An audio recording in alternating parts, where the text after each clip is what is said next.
नमस्कार दोस्तों, आप सभी का स्वागत करता हूं चैनल रणभूमि मैथ्स पे। दोस्तों, आज का ये जो वीडियो है वो बिल्कुल डिपेंड करता है कंसेप्ट ऑफ ट्रायंगल पे। जी हाँ दोस्तों, त्रिभुज के आधार पर जितने भी टाइप्स होते हैं मैं आज इस वीडियो में आपको बहुत सारी चीजें बताऊंगा। फिर इसके अगले वीडियो में इस पर आधारित क्वेश्चंस कराऊंगा, क्योंकि दोस्तों आप इतना जान लीजिए कि ज्योमेट्री याद करने वाली चीज नहीं है। उसमें जब तक आपका कंसेप्ट अच्छा नहीं रहेगा दोस्तों, तब तक आप ज्योमेट्री में के जंग में जीत हासिल नहीं कर पाओगे। तो मेरे बच्चों आओ चलिए वीडियो को शुरू करते हैं। तो देखिए, कंसेप्ट ऑफ ट्रायंगल में टॉपिक नंबर 1 जो आज हम डिस्कस करेंगे सबसे पहले वो होता है टाइप्स ऑफ ट्रायंगल। तो मेरे बच्चों, टाइप्स ऑफ ट्रायंगल क्या होता है, यानी त्रिभुज कितने प्रकार का होता है। तो त्रिभुज तो आपको पता है कि 3 भुजाओं से घिरे हुए क्षेत्र को हम त्रिभुज कहते हैं। मगर दोस्तों, ट्रायंगल के भी अपने बहुत सारे टाइप्स होते हैं। तो बेसिकली जो हम लोग जनरली पढ़ते हैं कि ट्रायंगल जो है 2 आधार पर बांटा जाता है। पहला आधार है भुजा के आधार पे और दूसरा है कोण के आधार पे। तो मेरे बच्चों चलिए पहले हम चर्चा करते हैं भुजा के आधार पर, यानी डिपेंडिंग ऑन साइड्स यानी भुजा के आधार पर त्रिभुज को मेरे बच्चों 3 भागों में बांटा गया है। सबसे पहला होता है समबाहु त्रिभुज। समबाहु त्रिभुज का मतलब होता है इक्विलैटरल ट्रायंगल। और दूसरा होता है समद्विबाहु त्रिभुज, यानी कि जिनकी 2 भुजाएं समान होती हैं। और तीसरा होता है विषम बाहु त्रिभुज। अब ये विषम बाहु त्रिभुज क्या होता है मेरे बच्चों कि ऐसा त्रिभुज जिसकी तीनों की तीनों भुजाएं क्या हो, बिल्कुल भिन्न हो, बिल्कुल अलग हो, उसे हम लोग क्या कहते हैं मेरे बच्चों, विषम बाहु त्रिभुज कहते हैं। तो देखिए मेरे बच्चों, सबसे पहले आज अभी हम इस पर चर्चा करते हैं। ये देखिए, मैंने एक त्रिभुज बना दिया। अगर मैं कहूं कि ये ABC अगर एक त्रिभुज है, ABC एक त्रिभुज है, तो समबाहु त्रिभुज का मतलब हो गया कि इसके तीनों भुजाएं जो है वो क्या होंगी मेरे बच्चों, बराबर होंगी। यानी कि आप कह सकते हैं कि AB बराबर BC बराबर CA, तीनों भुजा। ये समबाहु त्रिभुज की मैं बात कर रहा हूं। समद्विबाहु विषमबाहु भी समझाऊंगा, पहले इसे समझिए। तो देखिए दोस्तों, अब आपको अब इसका बेसिक प्रॉपर्टी आपको जानना पड़ेगा दोस्तों कि पहली चीज तो कि तीनों की तीनों भुजाएं समान होनी चाहिए। और उसके बाद क्या है, आपको पता है एक त्रिभुज का इंटीरियर एंगल का जो सम होता है, sum of interior angles of a triangle, त्रिभुज के अंतः कोणों का योग टोटल कितना होता है मेरे बच्चों, तीनों, यानी angle A plus angle B plus angle C, तीनों को अगर मैं जोड़ूं तो कितना आना चाहिए, 180 डिग्री आना चाहिए। तो समबाहु त्रिभुज में आपकी ये जो तीनों भुजाएं बराबर हैं इस त्रिभुज की, इसलिए आपको ये तीनों एंगल भी बराबर होंगे। तो यानी कि ये तीनों क्या होंगे, 60-60 के होंगे। सभी 60 डिग्री के होंगे, इसमें एक भी 59 या 58 डिग्री या 45 डिग्री नहीं होगा। तीनों के तीनों एंगल जो है मेरे बच्चों क्या होंगे, 60 डिग्री होंगे। तो समबाहु त्रिभुज की प्रॉपर्टी आप लोगों ने जान लिया कि ऐसा त्रिभुज जिसकी तीनों की तीनों भुजाएं बराबर हो, और जब तीनों भुजाएं बराबर होंगी, साइड्स इक्वल होंगे, तो एंगल भी इक्वल होगा और दैट इज 60 डिग्री होगा। अब आइए हम बात करते हैं समद्विबाहु त्रिभुज की। अब देखिए मेरे बच्चों, समद्विबाहु त्रिभुज आइसोसेलेस ट्रायंगल जिसे हम कहते हैं, ये क्या होता है मेरे बच्चों। तो देखिए इसमें क्या होता है मेरे बच्चों, इसमें कोई भी 2 भुजाएं आपकी बराबर होंगी और तीसरी भुजा जो होगी वो अलग होगी। मान लीजिए मेरे बच्चों, ये ABC एक ट्रायंगल मैंने बना दिया, तो यहाँ मैं कहूंगा कि AB और AC बराबर है। क्या कहेंगे, AB और AC बराबर। आइसो का मतलब ही होता है समान। तो AB बराबर AC हो गया, मगर BC is not equal to AB या AC, यानी ये जो BC भुजा है वो AB और AC दोनों से क्या है, अलग है। तो यानी कि देखिए यहाँ पर हम कह सकते हैं कि AB और AC 2 भुजाएं बराबर है। तो सम माने समान, द्वि माने 2, बाहु माने भुजा, यानी ऐसा त्रिभुज जिसकी 2 भुजाएं समान हो उसे हम समद्विबाहु त्रिभुज कहते हैं। अब इसमें एक स्पेशल प्रॉपर्टी हो जाता है एंगल के आधार पर। तो देखिए यहाँ पर 3 शीर्ष बिंदु है तो 3 कोण बनेंगे। अब यहाँ पर क्या होगा, जो तीनों एंगल बनेगा मेरे बच्चों, वो क्या होगा, वो तीनों में कोई 2 एंगल बराबर होंगे। अब कौन से 2 एंगल बराबर होंगे, तो आप देखिए ये जो AB रेखा है जो ये BC भुजा पर पड़ रही है और इधर AC भुजा जो है BC पर आ रही है, तो आपको ये एंगल B और एंगल C दोनों क्या होंगे, समान भुजा के गिरने से बन रहा है। और दोनों का एक कॉमन ही भुजा है बीसी जिस पर पड़ रही है, तो आप कहोगे एंगल बी और एंगल सी बराबर होंगे, यानी मैं कह सकता हूं angle B equal to angle C, but angle A क्या होगा, अलग होगा। मगर यहां भी वही कंडीशन फॉलो होगा कि angle A plus B plus C तीनों मिल करके क्या होंगे मेरे बच्चों, 180 डिग्री होगा। क्योंकि कुछ भी हो जाए, त्रिभुज कैसा भी हो, अंतः कोणों का योग हमेशा 180 डिग्री ही होगा। तो ये सब बेसिक बातें हैं जो आपको याद रखनी है। इसी के आधार पर मैं आपको कठिन से कठिन सवाल भी चुटकियों में सॉल्व करके दिखाऊंगा मेरे बच्चों, मगर पहले आपको ये बेसिक कंसेप्ट जानना बहुत जरूरी है। अब देखिए दोस्तों, तीसरा जो त्रिभुज है भुजा के आधार पर, वो है विषम बाहु त्रिभुज, स्केलेन ट्रायंगल। नाम से ही पता चल रहा है, विषम माने जो अलग अलग हो, समान ना हो, बाहु माने भुजा, और त्रिभुज तो आप जानते ही हैं। तो चलिए आइए ना मेरे बच्चों, हम एक ऐसा ट्रायंगल बनाते हैं जिसकी तीनों भुजाएं अलग अलग होंगी। तो देखिए यहाँ एबीसी मैंने एक त्रिभुज बना दिया। अब मैं ये कह सकता हूं कि यहाँ पर AB बराबर BC बराबर C है, कभी भी नहीं होगा, इज नॉट इक्वल। तो देखिए ये मैंने काट दिया, यानी कि AB BC और जो C है कभी भी बराबर नहीं होंगे। तो ऐसी त्रिभुज जिसकी तीनों भुजाएं अलग अलग हो उसे हम विषम बाहु त्रिभुज कहते हैं। अब आते हैं एंगल के बारे में, तो मैं कहूंगा angle A, angle B, angle C तीनों जोड़ करके आपका 180 डिग्री ऑलवेज होना चाहिए, और होगा भी। मगर मेरे बच्चों एंगल A बराबर एंगल B बराबर एंगल C ये भी आपका कभी नहीं होगा, यानी कि तीनों एंगल भी आपके कभी भी बराबर यहाँ पर नहीं होंगे। तो इसे हम विषम बाहु त्रिभुज कहते हैं। तो देखिए पहला पार्ट मैंने कंप्लीट कर दिया टाइप्स ऑफ ट्रायंगल में भुजा के आधार पर। अब हम चर्चा करेंगे कि कोण के आधार पर जो त्रिभुज होते हैं वो कितने प्रकार के होते हैं। अब देखिए दोस्तों, कोण के आधार पर त्रिभुज जो होते हैं वो बहुत ही इजी है। 3 टाइप के ये भी होते हैं मेरे बच्चों। अब पहला जो होगा हम लोग पढ़ेंगे उसे हम कहेंगे न्यून कोण त्रिभुज। क्या कहेंगे मेरे बच्चों, न्यून कोण त्रिभुज, जिसे अंग्रेजी में हम कहते हैं acute angle triangle, acute angle triangle. अब इसे समझो मेरे बच्चों, ये क्या है, ये कौन सी चिड़िया का नाम है भाई। तो देखिए मेरे बच्चों, एक्यूट एंगल ट्रायंगल जो होते हैं, एक्यूट एंगल्ड ट्रायंगल, ये क्या होते हैं मेरे बच्चों, देखिए ऐसा त्रिभुज ना जिसके तीनों जो कोण, आपको पता है ना कि एक त्रिभुज के जो तीनों कोण होते हैं, एंगल जो होते हैं ABC, angle A, angle B, angle C, वो सभी न्यून होंगे, एक्यूट होंगे। न्यून कोण आपको पता है less than 90 degree. Acute angle का मतलब क्या हुआ, लेस देन 90 डिग्री, यानी इन तीनों कोणों में से कोई भी ऐसा कोण नहीं होगा जो 90 डिग्री से बड़ा हो, यानी कि तीनों के तीनों जो कोण होंगे वो क्या होंगे, 90 डिग्री से छोटे होंगे। तो उसे हम कहेंगे न्यून कोण त्रिभुज। तो आप कह सकते हैं कि समबाहु त्रिभुज भी एक प्रकार का न्यून कोण त्रिभुज है, क्योंकि उसमें भी तीनों के तीनों एंगल 60 डिग्री होते हैं और तीनों के तीनों सभी क्या 90 से कम है। तो मैं कह सकता हूं कि न्यून कोण जो त्रिभुज होगा वो क्या होगा मेरे बच्चों, एक समबाहु त्रिभुज भी एक प्रकार का न्यून कोण त्रिभुज है, बिल्कुल कह सकता हूं।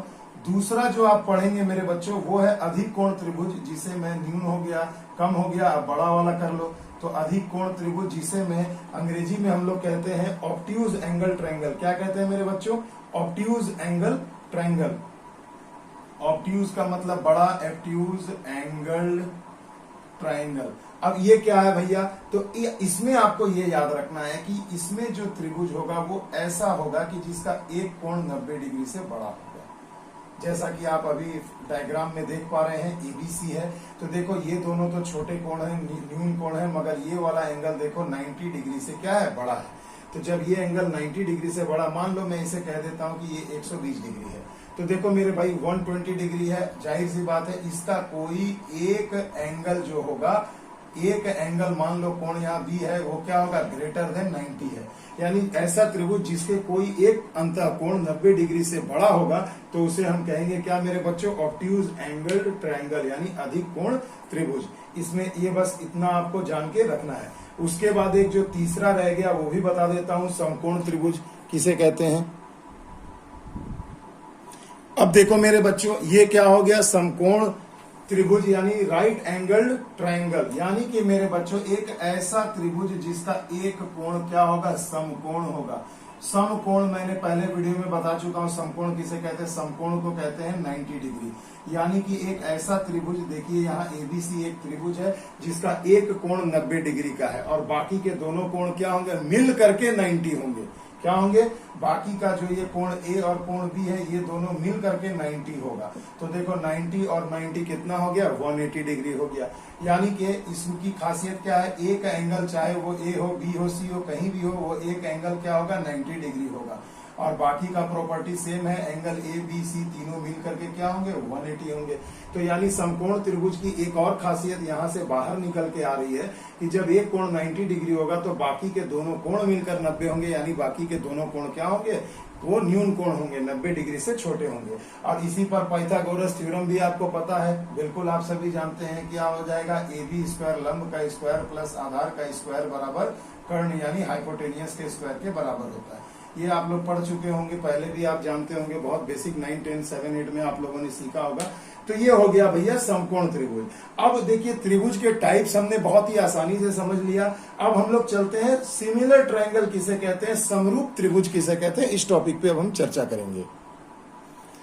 तो जैसा कि दोस्तों आप लोग शीर्षक देख रहे हैं, हेडिंग देख रहे हैं, समरूप त्रिभुज यानी सिमिलर ट्रायंगल, ये भैया क्या होता है, तो देखिए सिमिलर ट्रायंगल का मतलब ये होता है ना, ऐसा त्रिभुज जिसकी भुजाएं किसी दूसरे ट्रायंगल की भुजाओं के समानुपाती में हो और उनका एंगल हमेशा क्या होना चाहिए, समान होना चाहिए। तो देखिए भैया ये क्या है, इसे अच्छे से समझिए।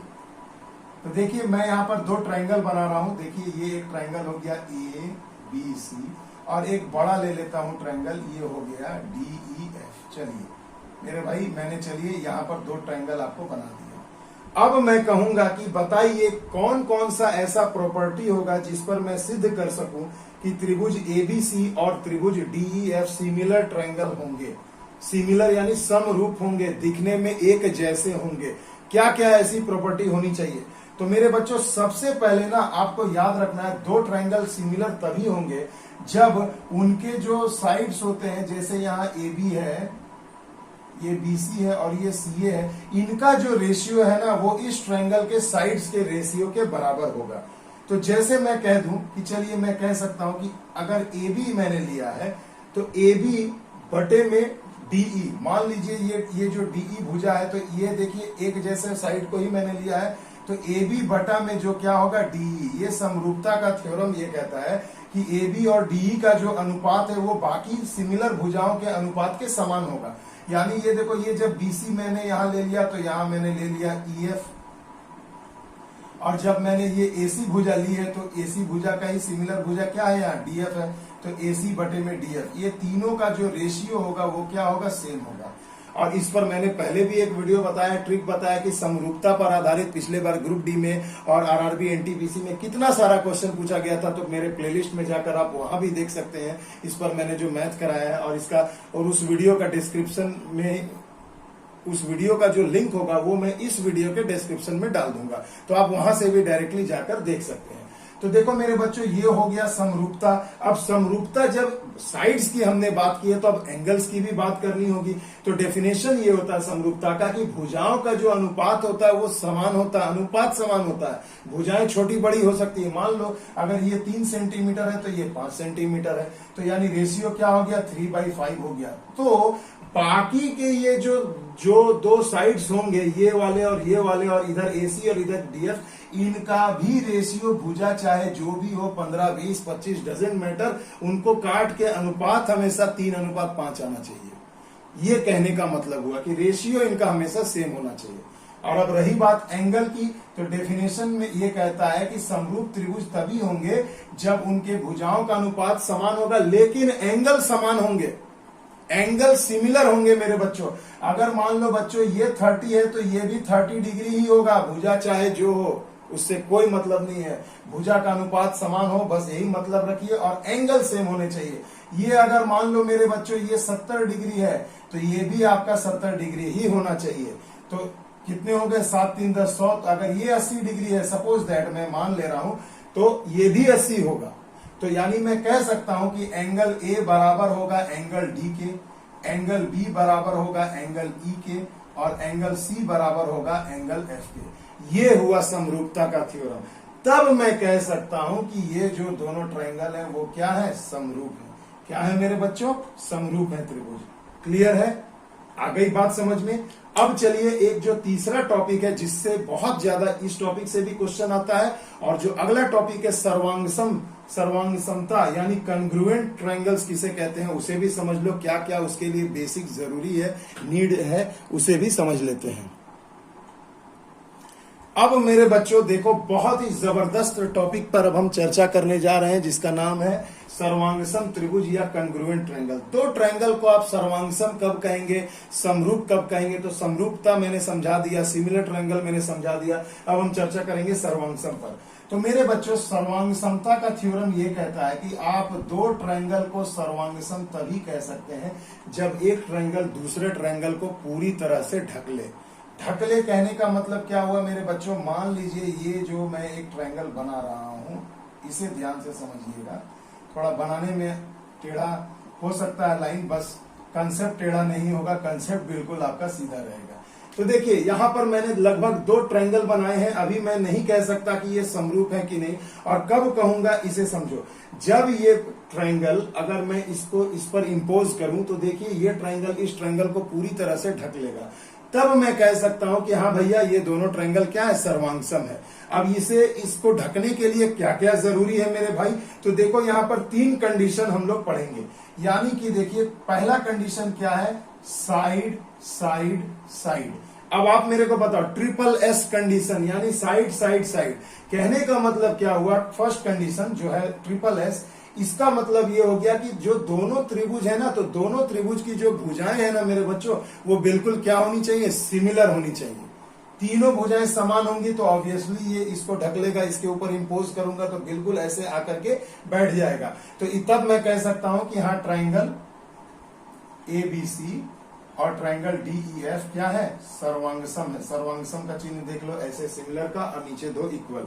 तो इसे याद रखिएगा, तब मैं कह सकता हूं कि ये दोनों ट्रायंगल क्या है, सर्वांगसम ट्रायंगल है। मगर अब साइड का मतलब क्या, कि जैसे मान लो ये जो AB भुजा हो गई वो DE के बराबर होगी, BC जो होगी वो EF के बराबर होगी, और जब DF और यहां पर AC के बराबर होगा DF, यानी तीनों के तीनों साइड बराबर होने चाहिए। तो मेरे भाई जब तीनों साइड अगर एक दूसरे के, ये लोग दोनों त्रिभुज के बराबर है, तो क्या मेरे भाई एंगल बराबर नहीं होगा? जब तीनों साइड बराबर हैं तो ऑब्वियसली तीनों के तीनों एंगल भी बराबर होंगे। और सर्वांगसमता का थ्योरम यही कहता है कि सभी भुजाएं और या तो सभी कोण बराबर होने चाहिए। तो ये पहला कंडीशन हमारा मिल गया कि ट्रिपल एस हमने निकाल लिया। अब मेरे बच्चों दूसरा जो कंडीशन है उसे हम कहते हैं SAS। SAS का मतलब क्या हुआ, SAS का मतलब S माने side, S for angle, S for side. यानी देखिए दो त्रिभुज को हम सर्वांगसम, एक और कंडीशन है जब कह सकते हैं जब उनकी कोई दो भुजाएं बराबर हो और एक एंगल बराबर हो। तो मेरे बच्चों चलिए यहां मैं ले लेता हूं कि ये जो दोनों ट्रायंगल हैं इनकी क्या है, AB और DE भुजा जो है क्या है, बराबर है। तो चलिए मैं ले लेता हूं कि AB भुजा बराबर है DE के, यानी ये वाली जो भुजा है वो DE के बराबर है। आ गई बात समझ में? और एक भुजा में ले लेता हूं, चलिए ये जो AC है वो बराबर होगा DF के। तो देखो AC बराबर होगा DF के। क्लियर है? तो तीसरी भुजा बराबर हो या ना हो, कहने का मतलब यह है कि यहां पर एक कंडीशन फुलफिल हो गया कि दोनों साइड बराबर हो गए। अब हम बात करते हैं एंगल की। तो देखो एंगल ऑब्वियसली बराबर होगा, क्योंकि जब देखो ये दोनों भुजाएं बराबर हैं तो ये दोनों क्या हो गए, तो देखो ये भुजा और ये भुजा जिस एंगल पर यहां बैठेगी इस भुजा पर, यानी एंगल B और एंगल C, उसी प्रकार एंगल E और एंगल F के बराबर होंगे ये। तो मैं कह सकता हूं कि एंगल B जो होगा वो बराबर होगा एंगल E का, और एंगल C जो होगा बराबर होगा एंगल F का। आ गई बात समझ में? तो देखो मेरे भाई यहां से आप ये निकाल सकते हो। माफ कीजिएगा, थोड़ा सा हमने गड़बड़ी कर दिया कंसेप्ट में, क्षमा कीजिएगा। मैं समद्विबाहु त्रिभुज को माइंड में लेकर बता रहा था, माफ करिएगा। ये जब दोनों भुजाएं यहाँ पर गिर रही है तो अभी तो ये फाइनल नहीं हुआ है कि ये भुजा बराबर है। ये भुजा हमें लेके चलना कि बराबर नहीं है, क्योंकि बराबर होगा तो फिर हम इधर आ जाएंगे। तो इन जो दोनों भुजाओं के जो बराबर होने से जो एंगल बन रहा है वो एंगल हमेशा बराबर होगा। I am very sorry for that, जो मैंने ये भी मिस्टेक किया। तो देखो ध्यान रह गया था हमारा समद्विबाहु त्रिभुज पे। तो देखिए मैं कहूंगा तब ये एंगल A जो होगा एंगल D के बराबर होगा। यहां से ये कंसेप्ट आ गया। तो देखो कंडीशन फुलफिल हो गया, दो साइड इक्वल हैं और एक एंगल इक्वल है, तो मैं कह सकता हूं कि ये दोनों त्रिभुज क्या है, सर्वांग सम है। आइए एक जो तीसरा कंडीशन है उसे भी समझ लेते हैं। तो देखिए मेरे बच्चों, आइए अब हम चलते हैं थोड़ा इस कंसेप्ट पे। अब मान लीजिए तीसरा जो टॉपिक है वो हो गया आपका एंगल साइड एंगल। तो देखो तीनों मैंने समझा दिया, दो समझा चुका हूं, एस एस एस, ठीक है, एस ए एस, और तीसरा है ए एस ए। अब मेरे बच्चों इसका मतलब क्या हुआ, यानी कोई दो एंगल बराबर होंगे तो तीसरा कोई एक साइड भी बराबर होगा। तो चलिए मैं यहां मार्क कर देता हूं कि एंगल ए बराबर है एंगल डी के, ये आपको कंडीशन दे दिया। ये एंगल जो सी है वो बराबर है एंगल एफ का, तो एंगल सी बराबर हो गया एंगल एफ का। तो इसे थोड़ा हटा दे रहा हूं ताकि समझने में आपको सुविधा हो। तो देखिए एंगल सी बराबर है एंगल एफ का। तो अब मेरे बच्चों जरा बताओ, तो अब यहां पर क्या कंडीशन हो जाएगा, तो जब एंगल सी बराबर है एंगल एफ का और एंगल ए बराबर है एंगल डी का, तो आपको देखना है कॉमन भुजा, उभयनिष्ठ भुजा, कॉमन साइड देखिए कि जो ये दोनों एंगल को बनाने में मदद कर रहा है। तो देखिए वो भुजा हो गई यहाँ पर ए सी हो गई। तो मैं कह सकता हूं कि AC जो होगा बराबर होगा किस भुजा के, इस त्रिभुज में देखो जो दोनों एंगल को बनाने में मदद कर रहा है ये DF। तो मैं कह सकता हूं कि AC भुजा जो होगी वो DF के बराबर होगी। तो देखो एंगल साइड एंगल तीनों मिल गया, कंडीशन फुलफिल हो गया। तो मैं कह सकता हूं कि त्रिभुज ABC वो सर्वांगसम होगा त्रिभुज DEF के। तो मेरे बच्चों अभी तो आप लोगों को लग रहा होगा कि सर आप तो क्वेश्चन नहीं करा रहे हैं आपसे। मेरे बच्चों ये कंसेप्ट आपको जानना बहुत जरूरी है। अगर आप ये समझ जाओगे ना तो फिर क्वेश्चन आप धुएं में उड़ा दोगे। पिछले वीडियो में आपने देखा होगा लाइंस एंड एंगल्स का मैंने धुआंधार प्रश्न धुआंधार सॉल्व कराया है, तो उसे भी आप जरूर देखिएगा मेरे बच्चों जिन्होंने अभी तक नहीं देखा है, ठीक है। तो इस कंसेप्ट को अच्छे से समझिए, कंसेप्ट बिल्ड करिए। ज्योमेट्री कंसेप्चुअल चीज है, उसे आप रट के या प्रैक्टिस करके नहीं कर सकते। आप उसे बेसिक्स को अभ्यास करिए, क्वेश्चन अपने आप आपके सॉल्व होने लगेंगे, और उस पर भी वीडियो में जरूर लेकर आऊंगा। चलिए अब हम लोग अगला थोड़ा और टॉपिक पर बढ़ते हैं। तो अगला टॉपिक है मध्यिका। चलिए मैं वो भी आपको समझाता हूं। तो देखिए मेरे बच्चों, ये जो मध्यिका अभी जैसा कि मैं आपको बताना जा रहा हूं कि एक त्रिभुज में जो तीन एंगल होंगे, उस एंगल के मुख के सामने यानी मध्यिका उसे कहते हैं कि ऐसी भुजा जो एक कोण से खींची जाए, के शीर्ष बिंदु से खींची जाए और उसके मुख के सामने वाली भुजा के मध्य बिंदु को आकर के टच करे। यानी कि मेरे बच्चों देखो, ये एक हमने भुजा खींचा जो इस एंगल के मुख के सामने जो BC भुजा है उसके मध्य बिंदु को टच कर रही है। कहाँ टच कर रही है मेरे बच्चों, मध्य बिंदु को, याद रखिएगा। तो ये मध्य बिंदु हो गया, इसका नाम मैंने दे दिया AD। तो देखिए ये मध्य बिंदु को टच कर रही है, तब मैं कहूंगा कि AD क्या है, त्रिभुज ABC की एक मध्यिका है। उसी प्रकार B से अगर मैं खींच दूं और ये AC को इस बिंदु माने मध्य बिंदु पर टच करे, तो मैं कह सकता हूं BE क्या है, एक मध्यिका है। उसी प्रकार C से अगर मैं खींचूं और ये अगर मान लो AC को F बिंदु पर टच करती है, तो मैं कहूंगा कि CF भी क्या है, मध्यिका है। तो भैया मेरे चलो इस बिंदु पर ये तीनों आपस में कट कर रही हैं। तो अब देखो AD BC AD BE तथा CF जो ये क्या हो गए मेरे बच्चों, ये हो गई मध्यिका। मध्यिका यानी कि मीडियन हो गई। अब भैया मध्यिका में क्या कंसेप्ट है, तो देखो मध्यिका का मतलब होता है मध्य भाग में आकर टच करने वाला। तो यानी जैसे AD अगर कोई कह दे आपसे कि AD एक मध्यिका है, तो आप आंख बंद करके कहेंगे कि BD बराबर DC होगा, क्योंकि जब मिड पॉइंट पर मीट कर रहा है ये, तो यानी ये भाग और ये भाग दोनों क्या होंगे, बराबर होंगे। उसी प्रकार देखो BE मध्यिका है AC की, तो CE और CA जो EA जो होगा वो बराबर होगा, यानी CE बराबर EA होगा। उसी प्रकार अगर मान लो ये जो CF जो है मध्यिका है AB की, तो आप कहोगे कि ये BF और FA भी बराबर होगा। तो मैं यहाँ लिख सकता हूँ BF बराबर FA।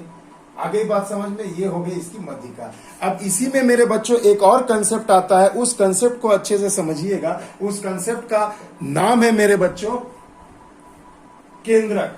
जी हाँ मेरे बच्चों, केंद्रक, या आप कह सकते हैं गुरुत्व केंद्र, और या आप अंग्रेजी में कह सकते हैं इसे सेंट्रॉइड। ये क्या होता है मेरे भाई, तो सेंट्रॉइड क्या होता है कि जब किसी त्रिभुज की तीनों मध्यिकाएं आपस में जिस बिंदु पर प्रतिच्छेद करती है, इंटरसेक्ट करती हैं, तो आप उस बिंदु को क्या कहेंगे? सेंट्रॉइड। चलिए मैंने इसका नाम भी यहां लिख दिया ओ, तो यहां पर ओ बिंदु जो है वो सेंट्रॉइड हो जाएगा।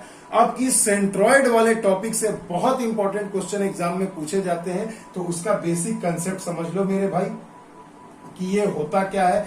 तो देखो मेरे बच्चों, किसी त्रिभुज की जो मध्यिकाएं होती हैं आपस में जिस बिंदु पर इंटरसेक्ट करती हैं उसे हम केंद्रक कहते हैं। अब ये केंद्रक एक नया काम करता है। ये क्या करता है? मध्यिका को हमेशा 2:1 के रेशियो में बांटता है।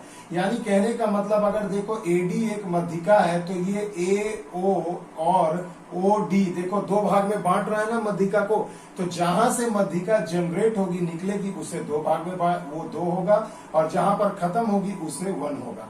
तो देखो ये ए ओ बटे में ओ डी, ये क्या हो जाएगा? 2:1 हो जाएगा अनुपात। बस यही आपको जान के रखना है। उसी प्रकार देखो ये जो है CO और बटे में हो जाएगा OF, ये भी 2:1 होगा। और ये जो BO है और ये OE है, तो BO बटे OE ये भी क्या होगा? ये सभी अनुपात हो जाएंगे 2:1। ये आपको अच्छे से जान लेना है, यहीं से आपको क्वेश्चन पूछा जाएगा मेरे बच्चों। तो देखिए कितनी आसानी से हमने गुरुत्व केंद्र को भी समझ लिया। अब आइए चलते हैं, 2 टॉपिक और रह गए हैं मेरे बच्चों, उसे अच्छे से समझ लेते हैं। उसके अगले वीडियो में हम इस पर कुछ क्वेश्चन भी करेंगे और प्रॉपर्टीज ऑफ ट्रायंगल भी डिस्कस करेंगे। अब देखिए मेरे बच्चों, जो अगला टॉपिक है उसका नाम है शीर्ष लंब एल्टीट्यूड। यानी एल्टीट्यूड क्या होता है? तो देखो मेरे बच्चों, कोई भी एक त्रिभुज है, हर त्रिभुज की अपनी कोई एक हाइट होगी। तो जी हाँ मेरे बच्चों, आसान शब्दों में आप कह सकते हैं कि शीर्ष लंब ही एक त्रिभुज की ऊंचाई होती है। यानी माफ कीजिएगा, त्रिभुज की ऊंचाई को ही हम क्या कहते हैं? शीर्ष लंब। अब जैसे देखो यहाँ एक ट्रायंगल है ABC, हमने लिख दिया। अब देखो मेरे बच्चों, ये जो ABC जो त्रिभुज है, अगर A से मैं शीर्ष से एपेक्स पॉइंट से BC पर अगर मैं एक लंब खींचूं जिसका नाम मैंने दे दिया AD, तो लंब यानी कि 90 डिग्री। तो मेरे बच्चों तब आप कह सकते हैं कि AD जो है क्या है? BC पर लंब है, और यही AD जो है ये त्रिभुज ABC का क्या है? हाइट हो गया। ठीक उसी प्रकार इस शीर्ष से मैं इधर भी खींच सकता हूं, और इस शीर्ष से मैं इधर भी खींच सकता हूं, कहीं भी जा सकता हूं। तो यहां पर मेरे बच्चों ये BE या CF कुछ भी ले लो, ये सभी क्या हो जाएंगे? शीर्ष लंब हो जाएंगे। एक त्रिभुज के 3 शीर्ष लंब हो सकते हैं मेरे बच्चों, अच्छे से जान के रखना इसे। और ये अधिक एकदम याद रखना इसे कि एक त्रिभुज के कितने शीर्ष लंब हो सकते हैं? 3। अब इसी में बच्चों एक और टॉपिक मैं ऐड कर रहा हूं, उसका नाम है लंब समद्विभाजक। याद रखिएगा, लंब समद्विभाजक। अब ये क्या है भैया? तो इसे हम कहते हैं परपेंडिकुलर बाइसेक्टर। अंग्रेजी में क्या कहते हैं मेरे बच्चों? Perpendicular bisector. तो देखो नाम से ही पता चल रहा है, लंब होगा, ये समद्विभाजक है, यानी कि समद्विभाजित भी करेगा। यहीं पर मैं टॉपिक नंबर 6 भी आपको इंट्रोड्यूस कर दे रहा हूं, ताकि आपको समझने में किसी भी प्रकार की दिक्कत ना हो। तो देखो मेरे बच्चों, लंब समद्विभाजक एक ऐसी रेखा होती है ना, जो जब किसी एपेक्स शीर्ष बिंदु से खींची जाए तो जिस भुजा पर पड़े, तो क्या हो? सबसे पहला कंडीशन, लंब भी होना चाहिए, यानी 90 डिग्री होना चाहिए। और समद्विभाजित, यानी जिस भुजा पर ये पड़ रही है, जैसे ये AD जो है BC भुजा पर लंब आ रही है, तो उसे समद्विभाजित यानी BD और DC को समान भाग में बांट भी दे उस, तो वह तब हम यहाँ AD को क्या कहेंगे? लंब समद्विभाजक कहेंगे। तो देखिए, एक बार AD मैंने पढ़ाया, उधर मीडियन होता है, एक बार अल्टीट्यूड पढ़ाया, शीर्ष लंब कब होता है, और लंब समद्विभाजक कब होता है? जब बराबर भाग में बांटे और प्लस 90 डिग्री हो। यानी आप कह सकते हैं कि लंब समद्विभाजक क्या है? It is a combination of altitude and median. यानी कि लंब समद्विभाजक हम उसे कह सकते हैं जिसमें मीडियन और शीर्ष लंब के दोनों के गुण मौजूद हो, तो उसे हम क्या कहेंगे मेरे बच्चों? लंब समद्विभाजक कहेंगे। आई होप आपको समझ में आ गया होगा मेरे बच्चों। अब मेरे बच्चों इसमें क्या होगा? इसी में देख लो भाई, सीधी सी बात है, अगर ये बिंदु O है तो ODC मैं कह सकता हूं ये 90 डिग्री होगा, या ODB का हो ये भी 90 होगा। उसी प्रकार ये जब इधर गिरेगा तो OEC भी 90, OEA भी 90, यानी लंब होंगे। क्लियर? अब इसके बाद एक और टॉपिक आता है बच्चों, इसका नाम है 7वां टॉपिक, जिसका नाम है लंब केंद्र। लंब केंद्र। अंग्रेजी में नाम बहुत बच्चे याद रखते हैं, ऑर्थो सेंटर, ऑर्थो सेंटर। अब ये क्या है मेरे भाई, तो देखो सब एक ही बार बता रहा हूं, एक ही डायग्राम से, कि आप खुद से समझ पाए उसे अच्छे से मेरे बच्चों, कि कौन क्या है, इसे आपको जानना बहुत जरूरी है। तो देखो मेरे बच्चों, लंब समद्विभाजक, लंब केंद्र का मतलब क्या होता है ना, कि ऐसी बिंदु जहां त्रिभुज के तीनों शीर्ष लंब का प्रतिच्छेद बिंदु हो। शीर्ष लंब यानी कि तीनों के तीनों अल्टीट्यूड जहां आपस में एक दूसरे को कट करेंगे, उसे ही हम कहते हैं लंब केंद्र। यानी त्रिभुज के तीनों शीर्ष लंब कहने का मतलब क्या है, ये अल्टीट्यूड, यानी ये बराबर भाग में न बांटे मगर अल्टीट्यूड। तो चलिए मैं आपको यहाँ समझाता हूँ। देखिए एक मैंने ट्रायंगल बना दिया, यहाँ नाम भी दे दिया ABC। अब क्या है अल्टीट्यूड का मतलब, क्या कि सामने वाली बिंदु से सामने वाली भुजा पर बिल्कुल एग्जैक्ट 90 डिग्री का एंगल बनाएंगे। बराबर बांटेंगे ये जरूरी नहीं है, अगर बराबर बांट देंगे तो मेरे बच्चों तब वो लंब समद्विभाजक हो जाएगा, मगर यहाँ बराबर नहीं होगा। तो यहाँ पर देखो ये क्या हो जाएगा मेरे बच्चों, 90 डिग्री। उसी प्रकार यहाँ से एक लंब खींच दिया, ये भी 90 डिग्री। उसी प्रकार यहाँ से एक खींच दिया, ये भी 90 डिग्री। तो देखो जब तीनों लंब समद्विभाजक मिल जाएंगे ना मेरे बच्चों, तो इन तीनों लंब समद्विभाजक के कटान बिंदु O को मैं कहूंगा तब क्या, ऑर्थो सेंटर। तो याद रखिएगा, ऑर्थो सेंटर मैंने बता दिया, गुरुत्व केंद्र समझा दिया। जब केवल मीडियन आकर के मिलेगी तो उसे हम तब क्या कहेंगे मेरे बच्चों, गुरुत्व केंद्र या सेंट्रॉइड। और जब तीनों शीर्ष लंब एल्टीट्यूड आपस में एक दूसरे को जिस बिंदु पर काटेंगे तो उसे हम कहेंगे लंब केंद्र। अब मेरे बच्चों लंब केंद्र होने से क्या क्या फायदे हैं जरा ये समझिएगा। देखिए नाम मैंने लिख दिया है, अब कुछ प्रॉपर्टी आपको जानना होगा।